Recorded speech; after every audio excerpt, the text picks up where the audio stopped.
the garden of Africa, so far away.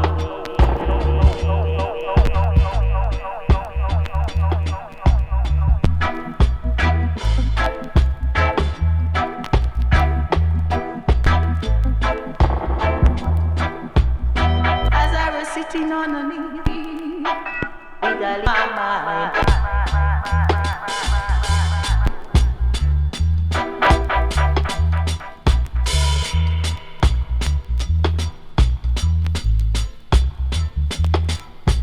Sitting in the garden,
And you know what, yeah?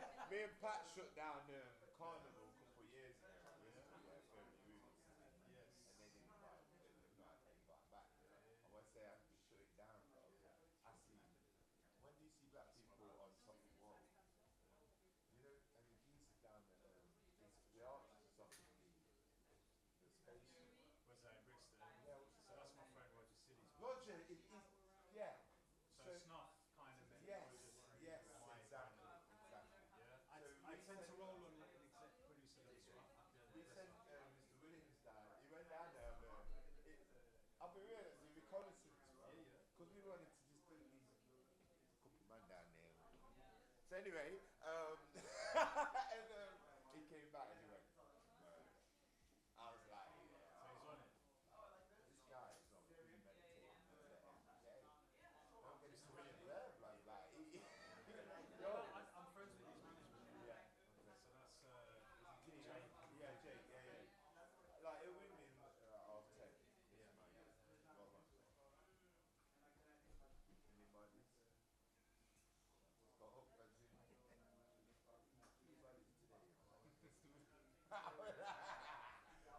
what it's about, bro. Yeah, yeah. You know? Yeah. Right, let's wrap this up. But it's become easier when you find like minds, right? Right, exactly, which is why I like what you're doing. It's a great album cover to have in this moment. It is. That's mine. Yeah? Mauritius. Okay.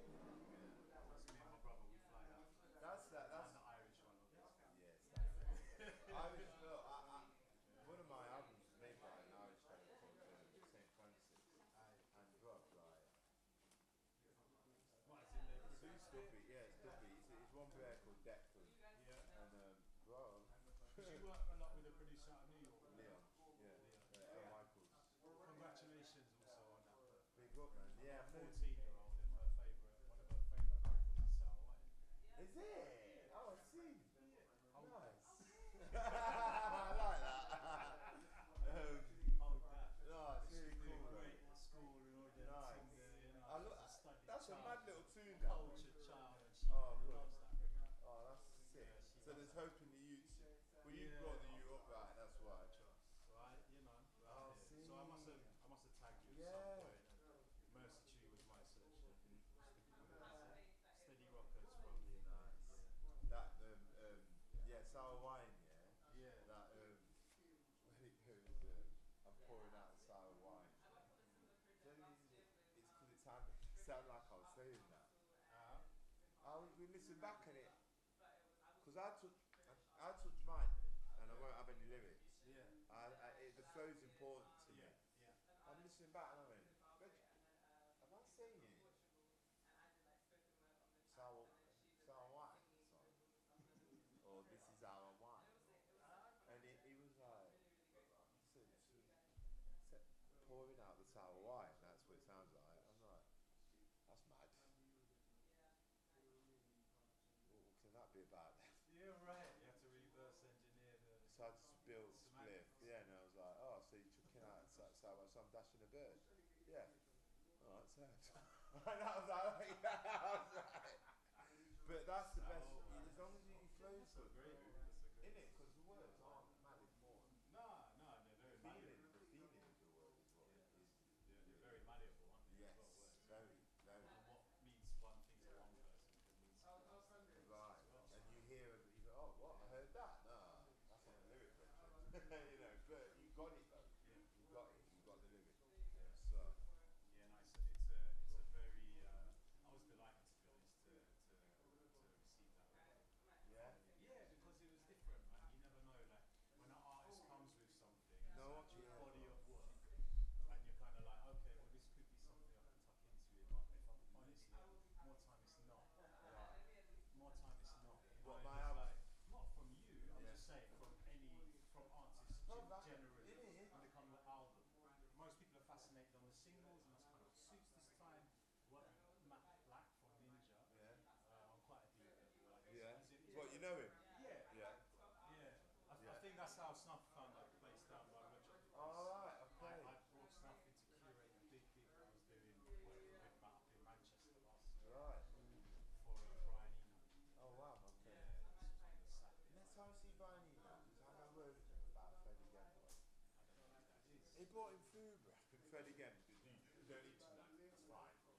You don't need to go there, bro. It's just house music, and it's terrible. And it's good.